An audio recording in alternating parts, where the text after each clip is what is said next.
It was recently suggested by a friend of mine that I should read a couple of things I wrote and make a YouTube video or two out of them. So, go for it. Part of the people, right? Yeah, I'm going to try to do that and see how it goes. First off, I made a couple of images just to show, for those who don't know, roughly what an approval ballot would look like. Looks just like a lot of other ballots. Now this is a crude representation, but basically it's the instructions that are different.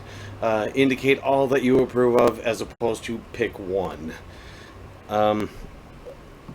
Likewise, the Breyer ballot, which I'm proposing, looks very similar to the approval ballot, except, again, a difference in the instructions, and that the balanced Breyer ballot would have a place to indicate support of a candidate and a place to indicate opposition to a candidate, as shown here. For example, if someone just wanted to indicate that they're voting for Mariam Williamson, they could put a 1 next to Mariam Williamson, and they're done. That's it. That's their whole vote.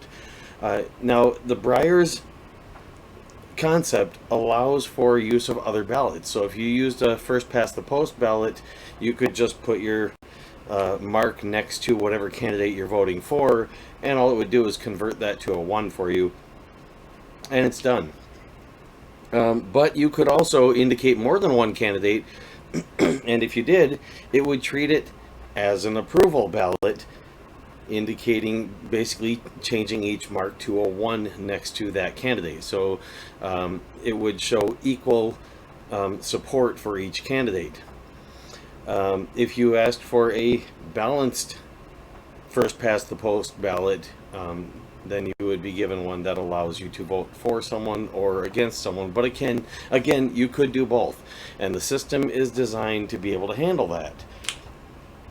So I just wanted to give an idea what this looks like and try to specify that you don't have to understand the whole thing to use it. It's designed to make it so that the voter really doesn't have to worry about anything other than casting their vote. And just being able to ask for a ballot they know how to handle. If they just say, I want the usual old United States ballots, somebody should be able to get them that. If they say, I want a ranked choice ballot like they have in Australia, hopefully there will be one available, and they can use that instead. And a ranked choice ballot, by the way, again, the instructions will be a little different. Notice here it says indicate, enter a higher number here to indicate being more in support, or on the other column, enter a higher number here to indicate being more against. In the case of a ranked choice ballot, the instructions would be the other way around. Enter a lower number to indicate a higher rank, because that's the way ranked choice ballots generally work. So you put 1 in for your first rank, and 2 in for your second rank, 3 in for your third rank. And yeah, I'll get to that when I'm reading the thing, but basically all it does is just puts in the multiplicative inverse of whatever number you put on your ranked choice ballot. That's what goes on your Breyer ballot. So, going to switch to this image and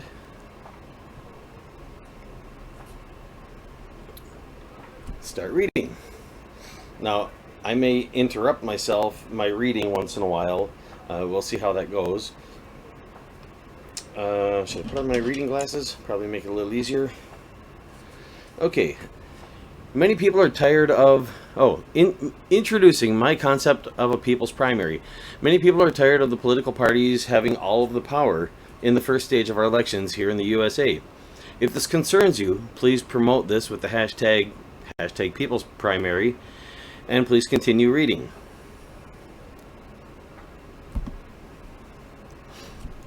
We call the process of privately owned political parties using caucuses and primaries a primary election.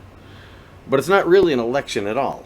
Rather, it's It's a part of the process by which such privately owned organizations decide who the people can vote for in an election.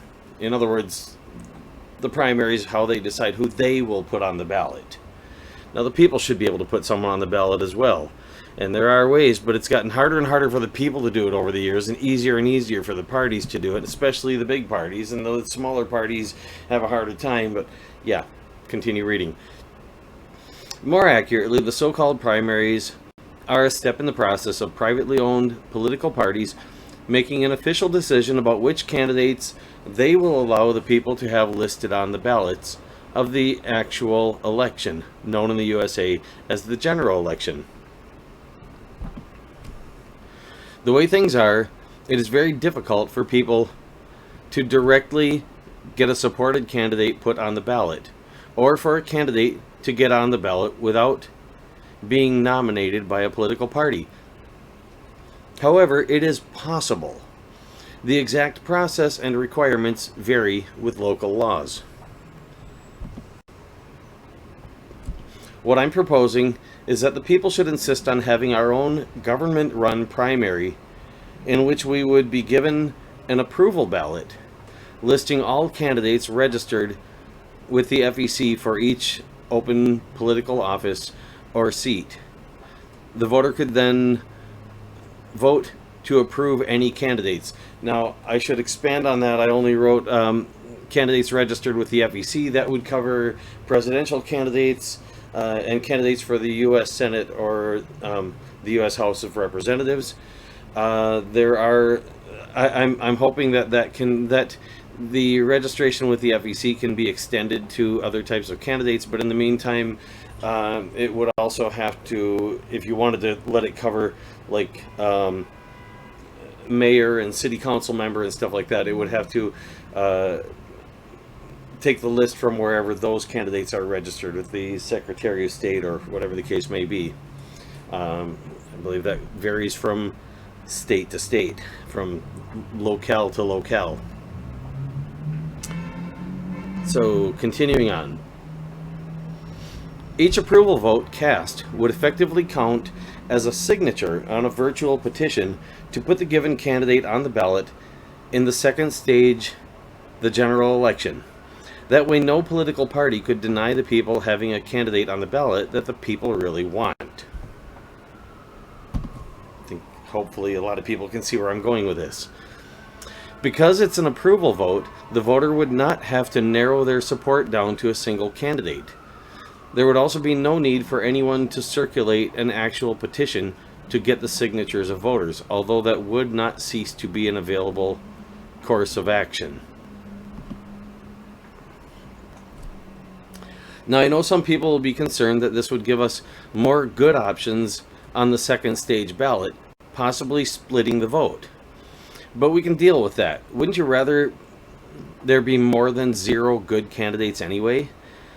At least more than 1 is more than 0. So, for example, let's say you've got a candidate who's running unopposed for governor. Nobody else is going to run against him as a Democratic Party or Republican Party candidate. And an independent, independents probably, might be afraid to or whatever. But let's say you've got somebody who's brave enough, they want to run against him, but they're having a hard time getting on the ballot. Okay, this way all they'd have to do is just register as a candidate, get the word out that they've registered as a candidate, and they would like people to vote for them. And people who like the idea could do that. Now, we'll get later to the Breyer's concept, which would actually allow you to vote directly against the unopposed candidate if you wanted to. If you just really oppose that candidate, if the candidate is opposed by the people but not opposed by another candidate, there's a way around that. But that's not part of the people's primary I'm talking about right now. This would have strictly an approval voting ballot, which would be literally like a simplified way of signing a bunch of petitions to, or any number of petitions you want to put candidates on the ballot that you would like to have on the actual general election ballot. So, continuing onward. We need positive progressive political evolution, and we need it fast. This proposed combination of a Breyer system and a People's Campaign would get us moving in that direction toward a better future for everyone. Please help spread the word. We need this positive change. Here's a link to an unrolled copy of most of this thread. Makes it easier to read. This is on my Twitter, by the way. You can go at Donald Kronos on Twitter to find me. And this is actually the pinned thread. There's the first tweet in this thread is pinned currently. This people's primary concept and the associated balanced, rational, instant runoff election systems concept are part of the People's Campaign. Also, for the second stage or general election, I propose here. Bring this up so you can see it better, hopefully. Also, for the second stage or general election, I propose we adopt a balanced, rational, instant runoff election system so that the potential of splitting the vote would no longer be an issue. Read about the Breyer's concept and there's a link there. So that's about all I need to read in this, I believe. Let's see. Yeah, that's it. So I'm going to move on to the Breyer system, the balanced, rational, instant runoff election system. A Breyer system includes the powers of score voting, approval voting. Oh, that's right. I have to... No, that should be right. Yeah. I thought for a moment you wouldn't be able to see that, but no, it should be visible. Okay. A Breyer system includes the powers of score voting, approval voting, ranked choice voting, and more, with balance built in, allowing voters an option of using a balanced ballot to cast a true negative vote if they choose a ballot which includes that option. And then continue reading #Breyers. Now, hopefully, eventually, people won't have to choose between a balanced and unbalanced ballot. Hopefully, eventually, people will just be able to use the balanced ballot, and if they don't want to use the negative vote portion, they can just ignore it. But since right now there is some concern that some people might be confused by it, they could opt to have it or not to have it. If they just ask for like the old style ballots, they would get the ballot they're used to. And again, this is explained in the text here, so I probably shouldn't be explaining it in advance, but the system would help them learn to use the new ballot. Okay, Breyer's explained. A balanced, rational, instant runoff election system, Breyer's, is much more powerful than the USA's outdated first-past-the-post system. It allows voters to choose a simple ballot to be automatically converted or a Breyer ballot to access the full potential. Using a computer system to vote with a simple ballot, such as one the voter is accustomed to, they could choose to view the calculated translation of the simple ballot into a full Breyer ballot and optionally edit it before printing or submitting the final ballot. #Breyers. Okay, now I want to explain for those people that are concerned about using a computer system to submit your vote. This would not necessarily mean you'd be using a computer system to submit your vote. That is a separate issue. The computer system would actually be assisting the person in producing their a printed form of their ballot that they could submit, or that they could use as a receipt, or both.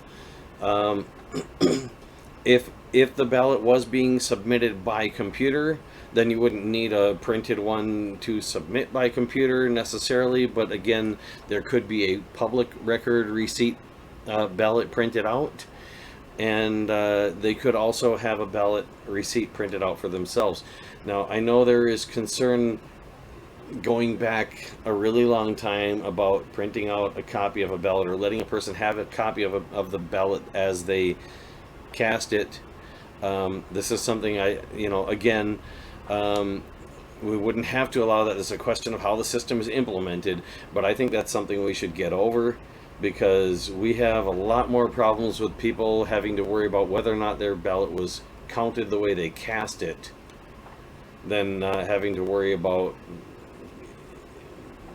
things like, might somebody be paying someone to vote a certain way?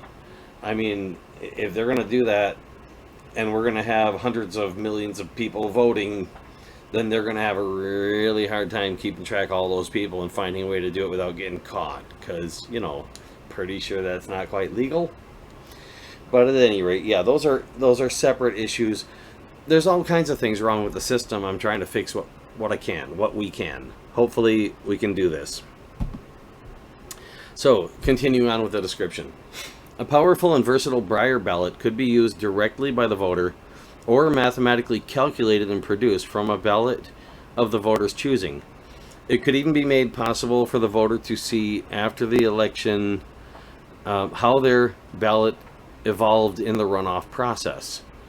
So in other words, this is another thing I'm suggesting could be made possible, that a sort of anonymous record of each vote could be kept, where the voter would have a key to be able to look at their particular records, sort of like a password. That key could be printed on their receipt, for example, and they could go online and they could look up exactly how their ballot looked when it was counted in the first round of the runoff, and the second round, the third round, and so on, and see exactly how their vote was counted, what percentage of their vote went toward or against any particular candidate at each stage along the way. Hope I described that well. What follows is an explanation of the full Breyer ballot itself and how it would afford each voter equal voting power at each stage of the instant runoff process, regardless of how they choose to cast their vote. The voter would not actually need to understand such details. And again, the reason they wouldn't necessarily need to understand such details is because they could start with a ballot they do understand, and then have a Breyer ballot produced from that one to show them exactly how the vote as they cast it on the simpler ballot would look on a Breyer ballot. And from there they could modify it. If they, for example, decided, each candidate was indicated by a 1 in the translation, and they'd like one candidate to be indicated as twice as much approval as another candidate, they could change the 1 to a 2. Done. Imagine a list of candidates with the following voting instructions above it. On any positive scale where 0 or blank indicates no approval, rate how much you approve of each of these candidates for the specified office. This is where you would vote for candidates. Now, again, as I indicated in this Breyer ballot image, another way you could word that is enter higher numbers here to indicate being more in support, or enter higher numbers here to indicate being more against. The exact wording of the instructions is something that would have to be decided, but the basic idea is that you can pretty much put any number you want. You could enter a decimal number. You could put 0.001. You could enter 100, 1,000, a million if you felt like it. But the general idea is that you enter a positive number, or if you want to show that you're casting a vote with regard to a candidate but that you're not indicating any support or any opposition specifically, you could put a 0 in. So 0 would be neutral. Let's see, moving on.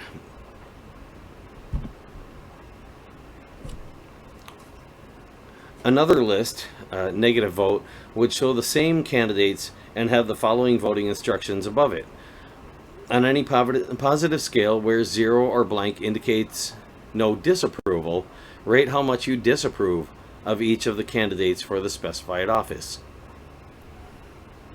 Again, higher numbers would show, in that case, more disapproval.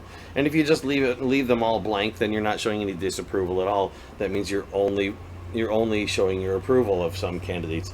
And if you leave all the approval ones blank and you only vote in the disapproval column, then you're only showing disapproval. And there is a slight advantage to doing that as well. If the voter can be a little more decisive, they can give themselves a little bit more strength in their vote. But at least with this sort of a ballot, the voter doesn't have to be decisive in order to be able to vote. They have options. If voting with the aid of a computer system, the voter could choose to display their Breyer ballot with or without the negative vote list, or their chosen simpler ballot with or without a negative vote option. That is, as a balanced ballot or a familiar unbalanced ballot. So again, if you're actually using a computer system, it wouldn't be that hard to just put a check mark or a with a little description next to it, or a button you could click or something to basically turn on or off the negative vote options section of the ballot, and just get it out of the way. You could have it out of the way by default, and maybe have an option that says if you want to vote against a candidate, click here, and then up comes the option to do so. The voter would fill out their chosen ballot. A computer would convert the ballot to a Breyer ballot if some other ballot form had been chosen. Blanks would then be converted to the digit 0 for completeness, and their ballot would be ready for printing or submission. So they would get an image of the Breyer ballot on the screen. At that point, they could also edit the ballot before printing or submitting it. Any voter who doesn't understand such a system enough to take full advantage of it would be able to mimic the first past the post system most of the USA uses by simply entering a 1 next to any candidate in the approval list and ignoring the disapproval list. So in other words, you wouldn't necessarily even have to ask for an old style ballot. Once you understand how the Breyer ballot ends up, once when you're using that kind, you could just do that directly and save a step. The same method of simply placing a 1 next to each candidate the voter approves of could be used to mimic an approval voting ballot. This would be done for the voter as a translation of their simpler ballot response if the voter opts for such a simple ballot. So in other words, again, the voter could ask for an approval ballot, an approval voting ballot, in which case basically it would be identical to the first past the post ballot, except the difference in instructions, that you could choose as many as you want instead of choose 1.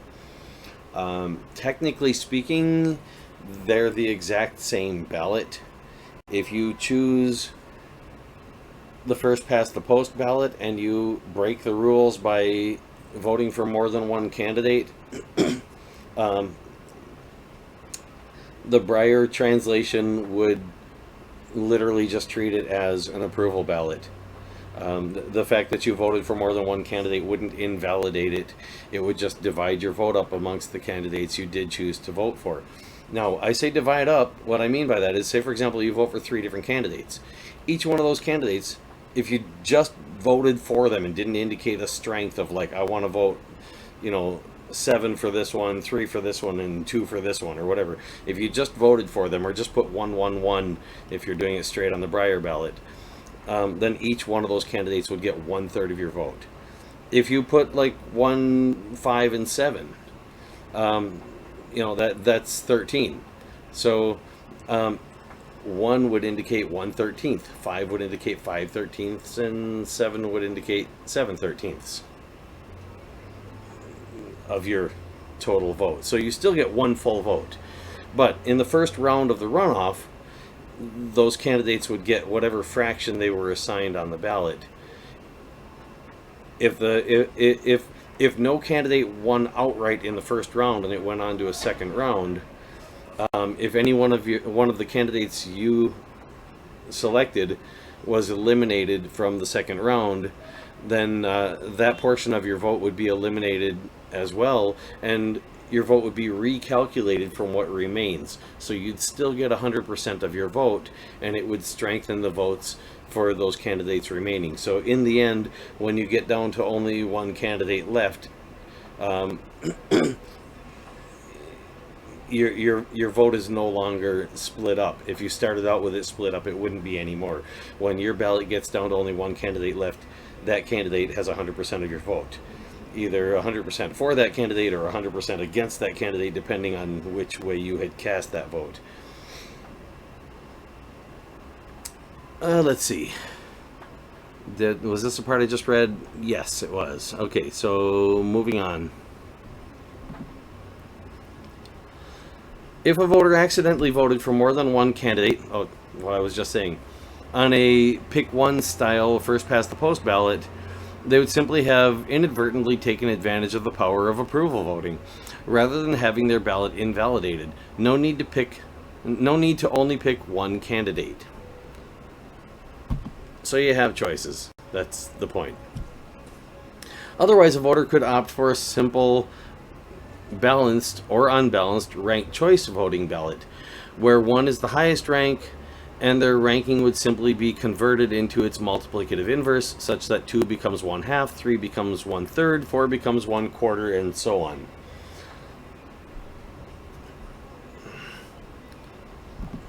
So there again, if you vote rank 1 and rank 2, that would add up to 1.5. So, the 1 would be divided by 1.5, and the 1/2 would be divided by 1.5 to tell you how much of your vote goes to each of those two candidates in the first round. But as soon as your second choice is eliminated, or your first choice is eliminated by not having enough support to stay in the race at all, what you've got left becomes 100% of your vote. So, yeah. Unlike ordinary ranked choice voting, a Breyer system would allow every candidate that the voter approves of to be supported by their vote at every stage in the runoff where the candidate has not been eliminated, while preserving the voter's order of preference.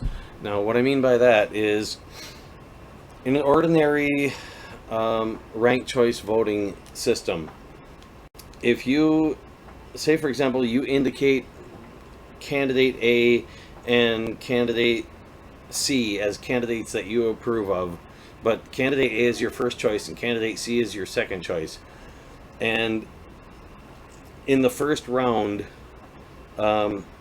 candidate C gets eliminated,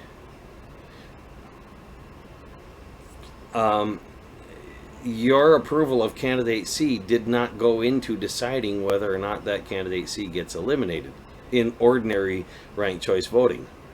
It only was looking at your first choice, candidate A, and so you didn't have any say in that matter. Now, if in the next round your candidate A gets eliminated, then there goes your whole vote. That's that. So the way the Breyer system does it is that each of your ranks has a fraction of your vote. So, like I said, you get 1 for the first, and 1/2 for the second, and 1/3 for the third, and 1/4 for the fourth, and 1/5 for the fifth. Those are the fractions that are put in if you just use a ranked choice ballot, a ranked choice voting ballot, and have it convert for you. You can also choose to just put your own numbers in. So you could put 100 for your first choice, 50 for your second choice, 25 for your third choice, 10 for your fourth choice, 2 for your fifth choice, and 1 for your sixth choice. That's your option. You can split your vote up however you want on a Breyer ballot. but as a conversion of ranked choice, it gives the multiplicative inverse, and so as such, it basically becomes a score voting ballot, but then there's still the instant runoff. So everything that you voted makes a difference. Everything that you voted counts at every round along the way, until it's specifically eliminated by some round, and then that just strengthens everything else that you have left. So yeah, moving on. Also, unlike ordinary ranked choice voting, the Breyer system would discourage expressing positive support for a candidate seen as a mere lesser of evils, since voting for more candidates spreads the vote out over those candidates until they are eliminated by the runoff, kind of what I was just explaining.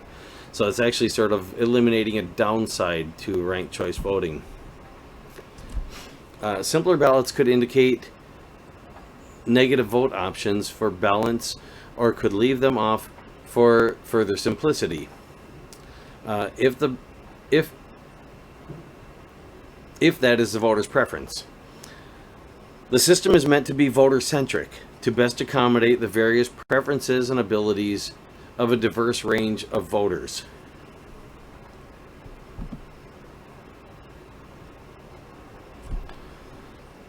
All properly made Breyer voting systems would offer each voter a choice of how they would like to cast their vote, and all such ballots would be fairly counted and processed together in the same system without the possibility of incompatibility issues, because they're all converted into Breyer ballots and then counted as Breyer ballots, so there's no incompatibility issues because it's only one system at the point of counting.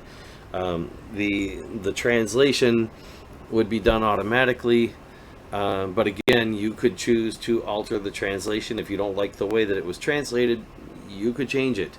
If you wanted to do something that you couldn't do on your simpler ballot, once you've got the translation, you can do that directly on the Breyer ballot. Any voter could opt to cast in any election on the ballot positive votes or negative votes, or both. So let me explain that. It should be obvious enough, but since I stumped myself in reading it, I got caught there for a moment in the middle of a sentence. Any voter could opt to cast in any election. So in any election, a voter could cast positive votes, or the same voter could cast negative votes, or they could cast both positive and negative votes, is what I'm saying there. However, the system would offer no advantage to dishonest voting, such as voting against one candidate as a way of augmenting a vote for a different candidate. And what that means is, like, say for example, you want candidate A to win, and you're afraid candidate B is going to win. Okay, well, you can vote for candidate A and against candidate B if you want to, but that's to indicate that you support candidate A and that you're actually against candidate B. If you vote for candidate A and then you just decide to vote against candidate B, candidate C, candidate D, candidate E, and so on, you're not really strengthening your vote for candidate A. The way the system is set up, you don't gain any advantage that way as far as your vote for candidate A goes. Those will be counted, but they don't count in a way that strengthens your apparent support for candidate A, because what happens is your votes against will be divided up. It'll count up how much vote against you did, and if you voted against at all, that's half of your vote. If you voted for and against, I should say, if you voted for and against, for is half of your vote and against is half of your vote, until one of the two of them is eliminated. So if you say, for example, if you vote for one candidate and you put 10 for that candidate, and you vote 1 against another candidate, for and against are treated separately in the Breyer system, so you might as well just put 1 for and 1 against. But once one of those candidates is eliminated, you're only going to have the other anyway. So then you'll get 100% on the for or 100% on the against, depending on which one was taken away. So it's mainly designed to allow a voter the option to vote against if that is what they feel is their best option. It's still encouraged a voter should vote for someone if they feel they can.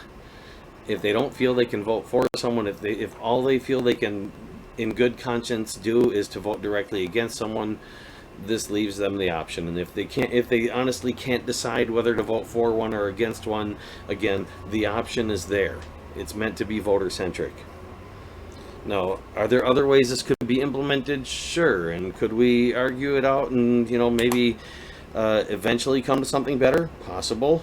Or we could maybe just keep it from happening by arguing about it. And I'll leave it up to the people to decide, do they want to push for this as it is, or do they want to push for some changes in it, or do they not want to push for it at all? But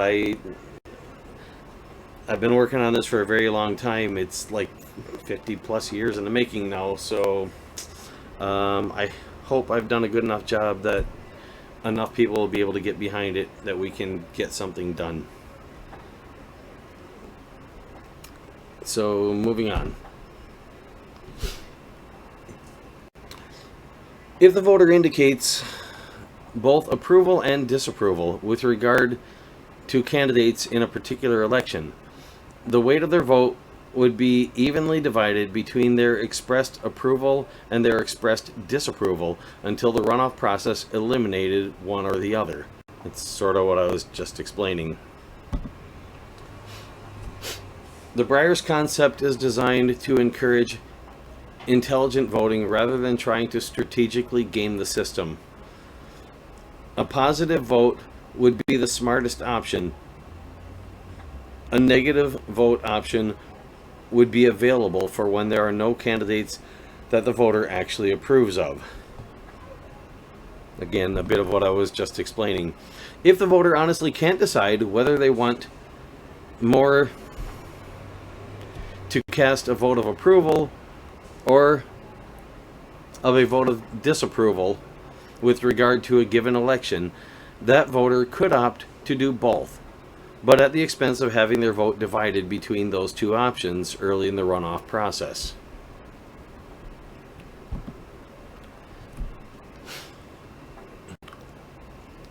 Now, again, we could just count up the total of all positive votes and all negative votes and just divide that up instead of doing them separately.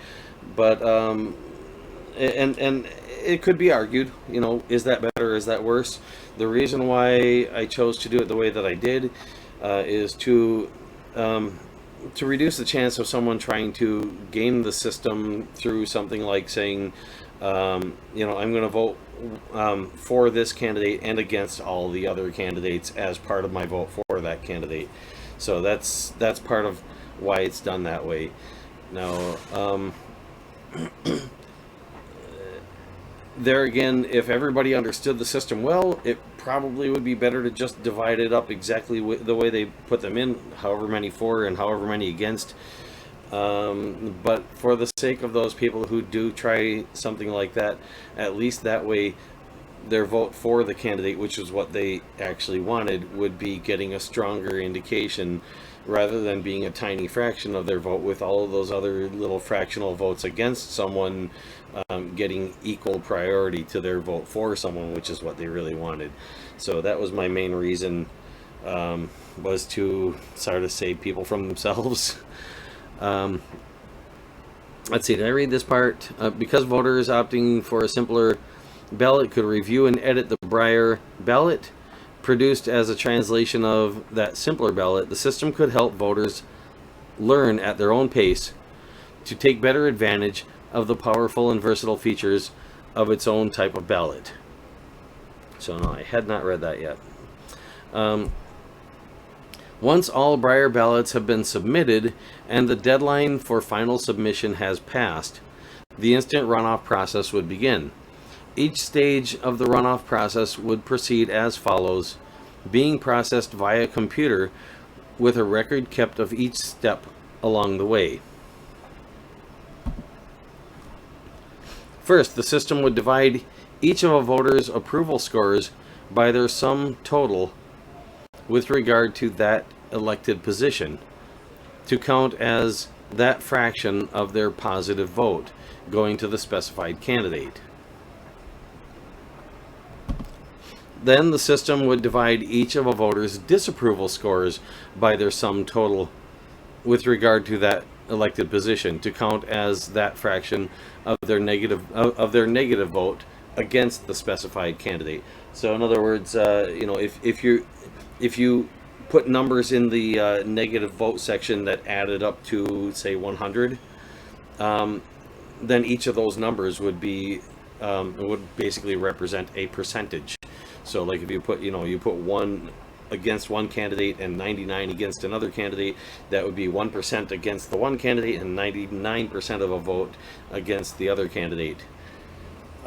Again, if you've also done voting for, then it would become half of that. So you'd have half of 1% of a vote and half of 99% of a vote against, and then whatever is for. Yeah. With regard to each elected position, if a voter cast neither a positive vote nor a negative vote, that vote would be counted as none of the above. So it's kind of an automatic none of the above vote if you don't indicate wanting to support or to oppose someone in a particular office.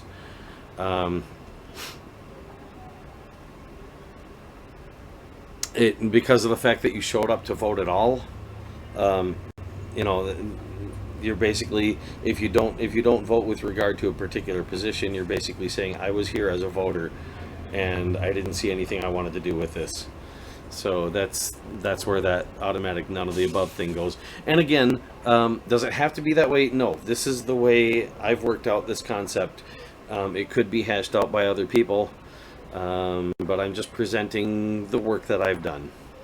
So,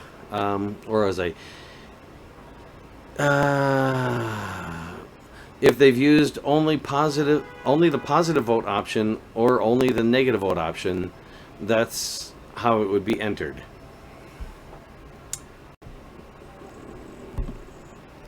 And this should be getting to the mixed one. If a voter has expressed a combination of positive vote and negative vote concerning candidates,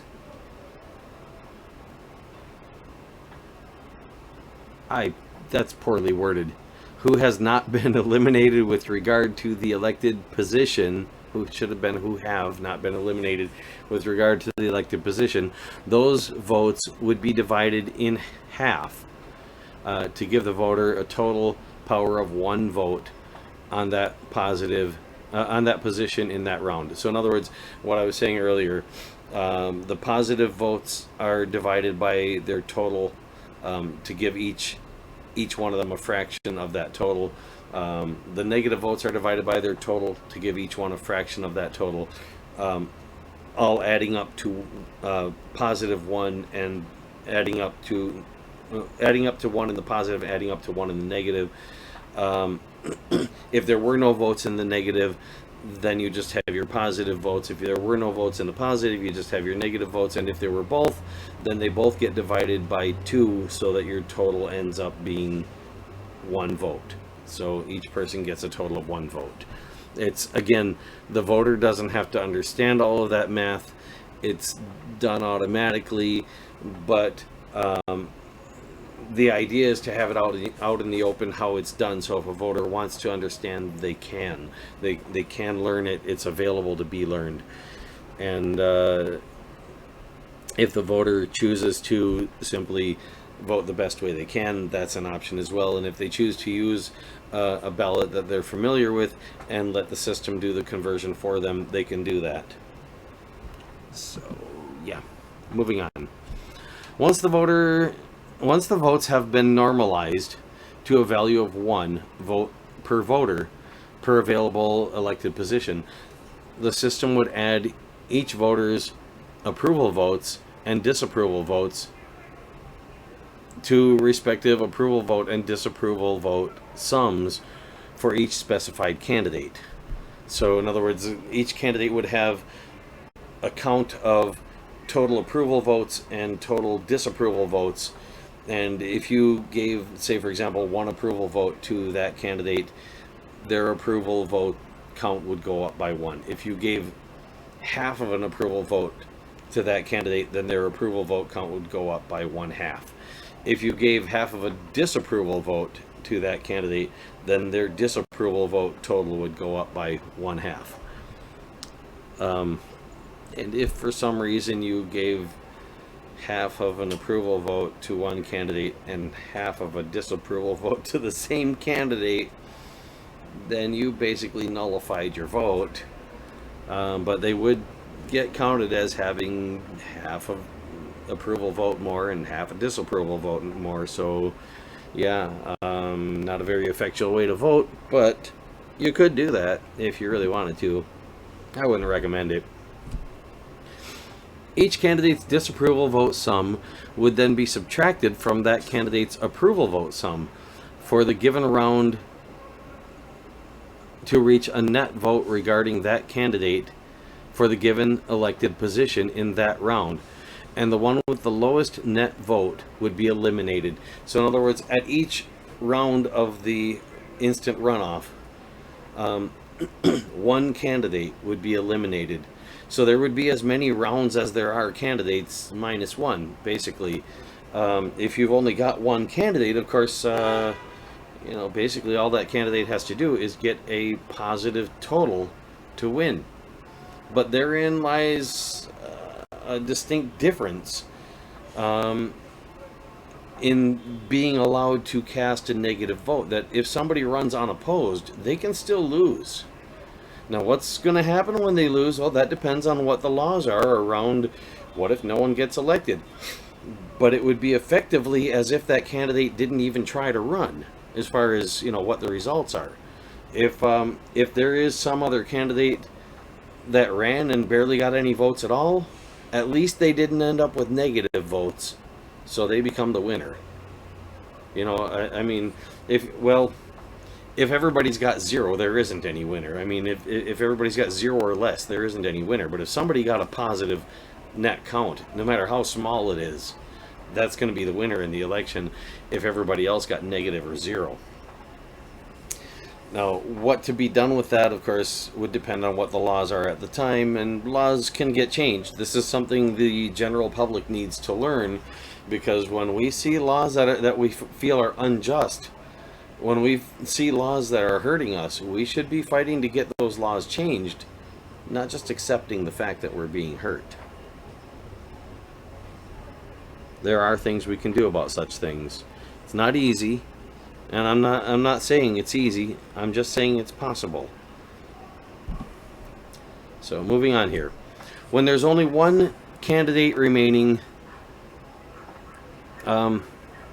this poorly worded.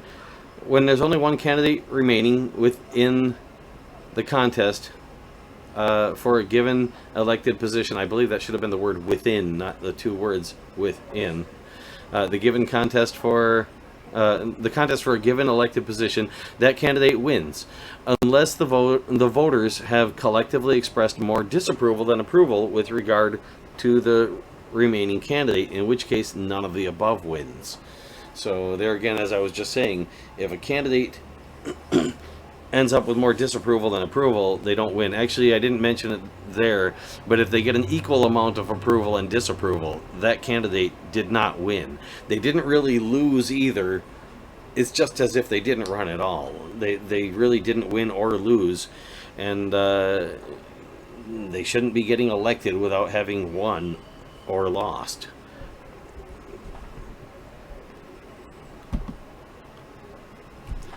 If none of the above wins a specified elected position, for example, if only one candidate remains and that candidate has not been collectively approved by a positive net vote total, then disqualify the candidates who ran for that position.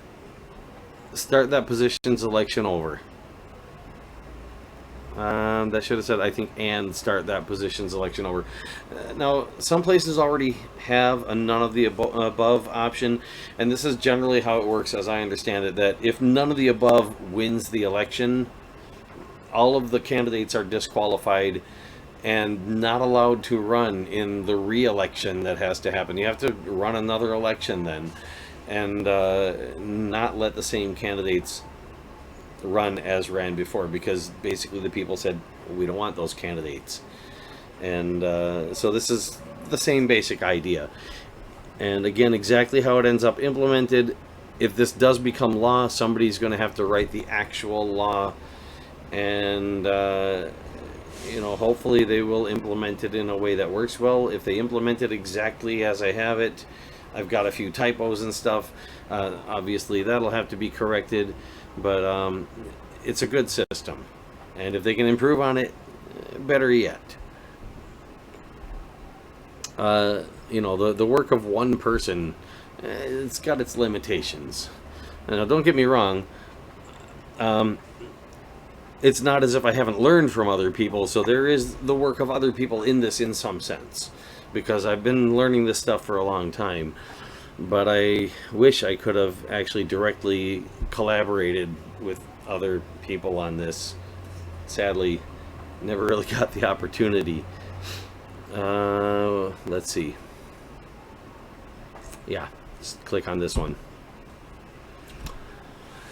If there's more than one candidate remaining, the system would reset the sums and return to the step where it would add each voter's approval votes and disapproval votes to the respective approval vote and disapproval vote sums for each specified candidate.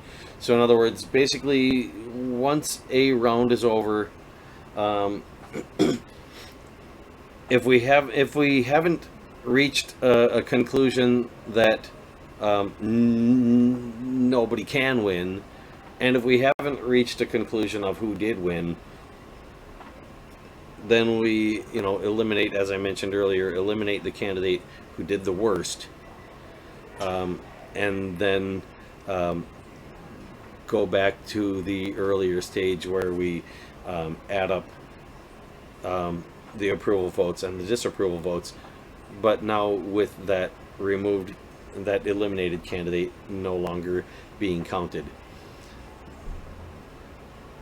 And then that would repeat and repeat and repeat and repeat as many times as necessary until we've only got one candidate left, and either that candidate has a positive vote count or nobody wins. Now, in order for that last candidate to not have a positive vote count, since any other candidate would have beat that candidate with any positive vote count, all of the other candidates that have been dropped out would have obviously had to have had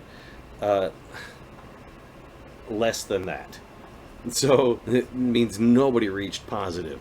That's a worst case scenario. If you've got terrible candidates, then yeah, that's really what should happen. If we've got such terrible candidates that everybody's more against all of them than for any of them, yeah, then we need a better set of candidates.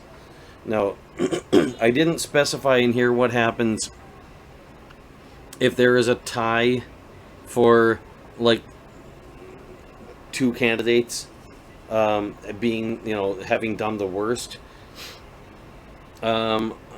I would think the thing to do then would be eliminate them both, unless they're the last two candidates. If there's a tie between two or more, and that's all the candidates that are left, you've got a tie. You can't really eliminate anybody then. And if they've got a positive net vote count and they've got a tie, I would say they should all be considered to have won. And if you've got an office that only has one person in it, now you've got an office with more than one person in it, because more than one person won. Now, there might be laws already covering something like that, and if that's the case, well, then you work those laws the way they already are. But this is my opinion. My opinion of what to do if there's a tie. But if there's a tie for the lowest net vote count, and there's more candidates left than just those that tied, then yeah, you just eliminate all of those that tied for the lowest, and saves a few steps. Because you couldn't just eliminate one of them without, you know, giving some sort of favoritism to whatever one you didn't eliminate. So that would be the sensible thing to do, is just eliminate all of those that are tied. Okay, moving on. And by the way, if this ever does get written into law, you know, if anybody wants more details than I wrote up in this little write-up, well, show them my video. There's some more details. Although I'm thinking they can probably work out such things themselves, but you know, if they want my input, they can talk to me, or they can just look at my video. When only one candidate for the given position remains and that candidate has a positive net vote total, that candidate is the winner. At each stage of the runoff, each voter would be given the weight of one full vote with regard to each position up for election. So this is just a sort of reaffirmation of what I was saying earlier, that that the voter has a vote count. The voter has the weight of one vote. They have the power of a single vote. And the way this particular instant runoff is done, your vote doesn't count as a fraction of a vote at any point along the way. It counts as a whole vote. However you've divided that vote up amongst different candidates, showing that you're for or against those candidates, in total it's one vote. And when that particular round of the runoff is added up, your fractional votes for or against any candidates are added accordingly, but the total that gets added to all of the pro votes and anti votes, so to speak, all of the negative vote totals and positive vote totals, is one vote on your behalf. Yeah. This Breyer system concept is the result of 5 decades of concept evolution and intentionally supports the full set of features from a variety of popular election systems, while improving on some of them and allowing any of them to be used from each voter's perspective. In other words, the voter can choose a ballot from some other system they're familiar with, and that ballot can be translated into a Breyer ballot. Now, again, there are different ways that could be done. I wouldn't recommend that it be done by hand, although it could be. I would recommend that this be programmed into a computer system where the person can look at the ballot that they want and choose the ballot that they, choose to fill out the ballot they want the way they want to fill it out, and then have the computer do the translation for them. It should also be possible to allow a person to fill out a physical ballot and then feed it into a computer system, which would read it and analyze it and translate it into a Breyer ballot. That would be more prone to error, which is why I think it would be better to use a computer for the original input. But there may be cases where perhaps a person might have a particular disability and not be able to use the computer input, or whatever the case might be. If they need some assistance or they need some sort of reasonable accommodation, I think that should be provided so that the voter doesn't end up disenfranchised over such a thing. So yeah, then we go on to, here's a link to a copy of this thread, Unrolled, that's using a service out there on the internet, threadreaderapp.com, and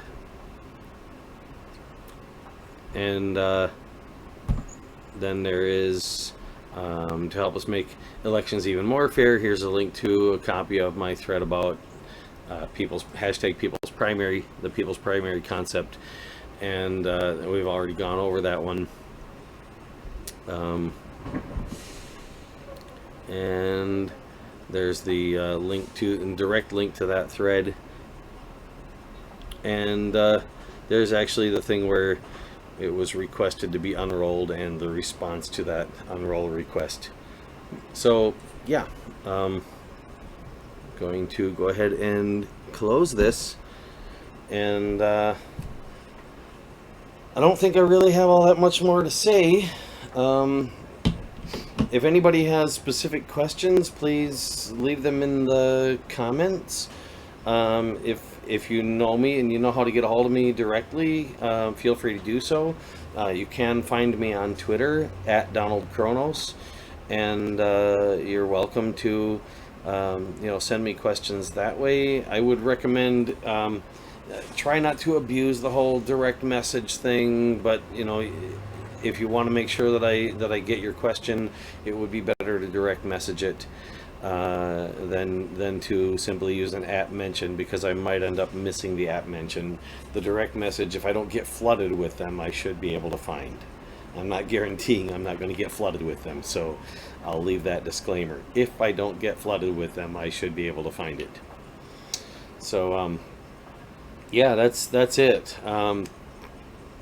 That pretty much sums up the electoral reform that I'm pushing for, and I really think political parties, I'm going to say this, I really think political parties should only help voters and not coerce voters and not force voters and not do a lot of the other stuff they're doing. A political party should be there to support voters, period. Otherwise, they shouldn't exist. That's my opinion. And the way political parties have been, I've never known one to fit that description. Now, I'm not saying they couldn't. If a political party were to use a ballot like the people's primary that I'm talking about, then they could be that kind of a party that just supports people. And I know there is a movement for a people's party. I have tried to get this concept to them. I don't know if they've had a chance to look it over.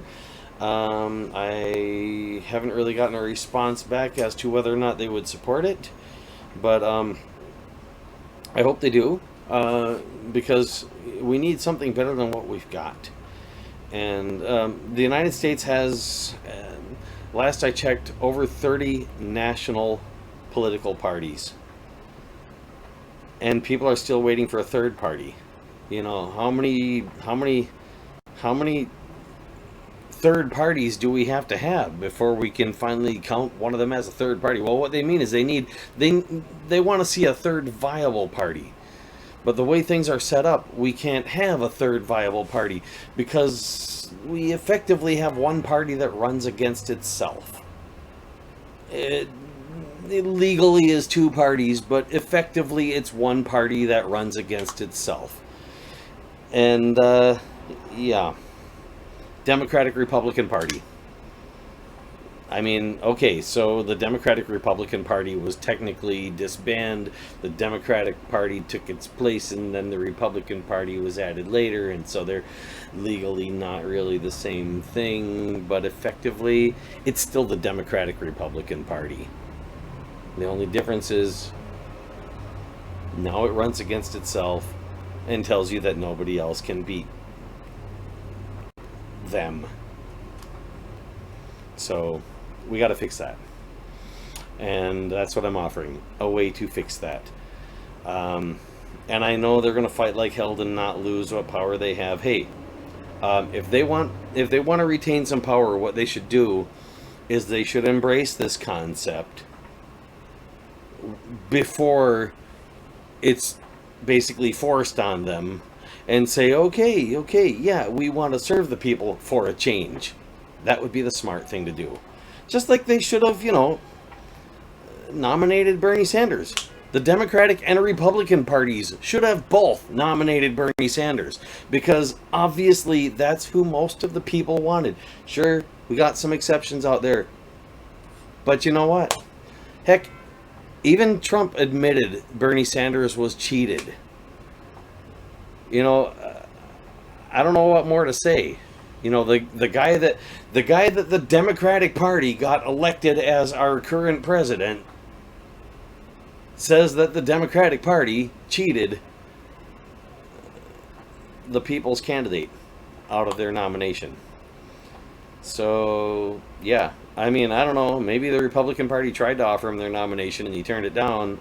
I doubt either one of those two things happened. But now at this stage in the game, uh, I am encouraging people who are planning on voting for Howie Hawkins to go ahead and vote for Howie Hawkins if that's who they really think is best, or if they think that's the best choice that they can make. I know there are a lot of people planning on voting for Howie Hawkins who consider Bernie Sanders to be the best candidate. There are some also that consider Howie Hawkins to be the best candidate, but it seems to me what I've ran into is more of them consider Bernie Sanders to still be the best candidate, but they would rather vote for a candidate who's on the ballot than a write-in candidate, and that's a strategy. That's a matter of whether or not it seems like a write-in candidate could win. And because of the fact that there are restrictions on where a person can write in a candidate and whether or not they will count a write-in candidate, like for example here in California in 2016 we made Bernie Sanders a certified write-in candidate. The plan is to do it again in 2020. As far as I know, we haven't come to any kind of a consensus on who to make his VP running mate yet. I'm actually thinking of just making him his own VP running mate. I think that can actually be done. But yeah, it hasn't been completely decided yet, as far as I know. Maybe other people are already in the process of doing it, and it might be done before I realize it. But the whole thing is, there aren't really any good choices right now. There are only bad choices and worse choices. But let me tell you what the worst choices are. The worst choices are vote for a candidate you think is bad and don't vote at all, in that order. If you're voting for a candidate that you think is the lesser of two evils, and you can do that if you want to do that. You use your reasoning, not mine, but I'm telling you from my reasoning, and I've had a lot of time to think about this. If you're voting for a candidate that you believe is the lesser of two evils, but you see as a bad candidate, then you are helping to make sure that people like me who will be writing in Bernie Sanders have less of a chance of beating the already bad odds stacked against us. And you'll also be helping to defeat those people who are trying to elect Howie Hawkins, the Green Party nominee. You'll also be working against those people who are trying to elect write-in candidate Kanye West. Now, we've all got our different reasons for thinking one candidate or another is the best option, or the best candidate, or both. We should vote our own conscience in that regard. But please, if you're considering voting for a so-called lesser of two evils, if you're not really sure whether that's what you want to do or not, please keep in mind that there are going to be those of us who are voting for a candidate we actually want to have win. It has nothing to do with any other candidate.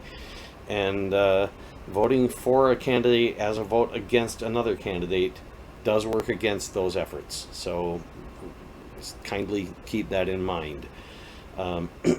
If you actually want to vote directly against a candidate, please realize that that is what you actually want, and help support the Breyers concept. Help us get a balanced, rational, instant runoff election system so that in the future, if you ever come again to a point where you feel like the best you can do is to vote directly against a candidate, you will actually have the option to literally vote directly against a candidate rather than having to vote for the lesser of two evils and thereby reduce the chances of a good candidate winning.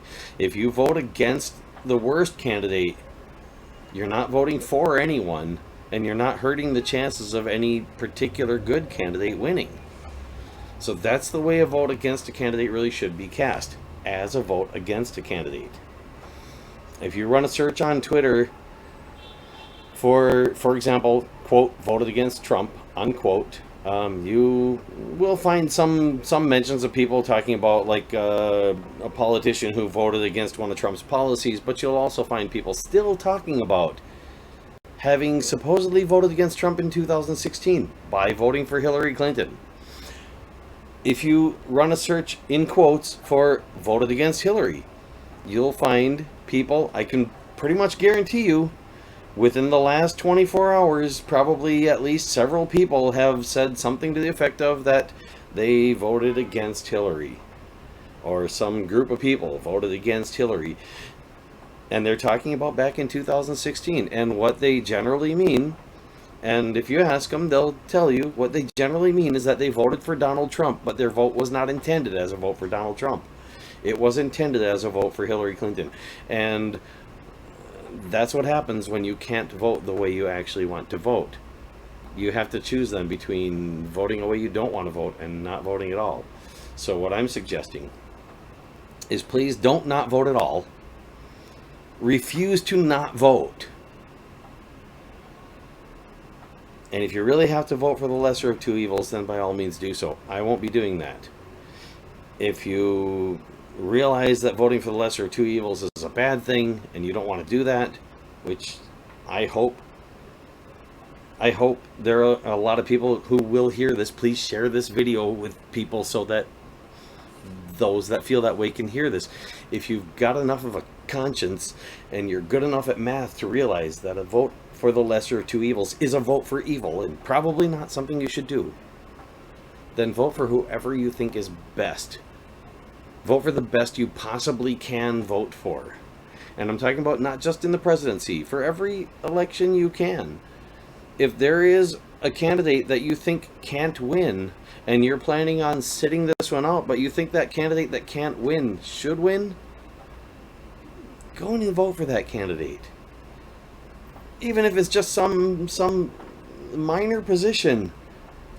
In fact, especially if it's some minor position, because I'll tell you what, the big money interests that care all about profits and not people and really don't give a crap about you, they're mainly looking at the higher level positions, the more powerful politicians.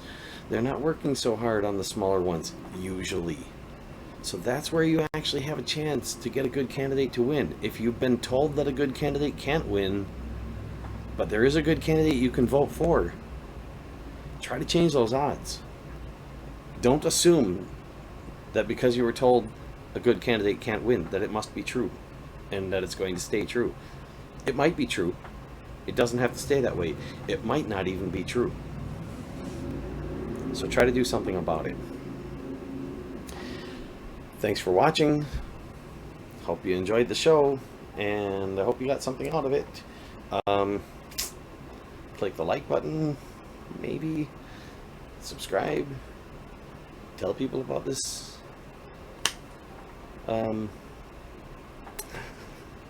Complain in the comments that I made my video too long. Or whatever. Thanks.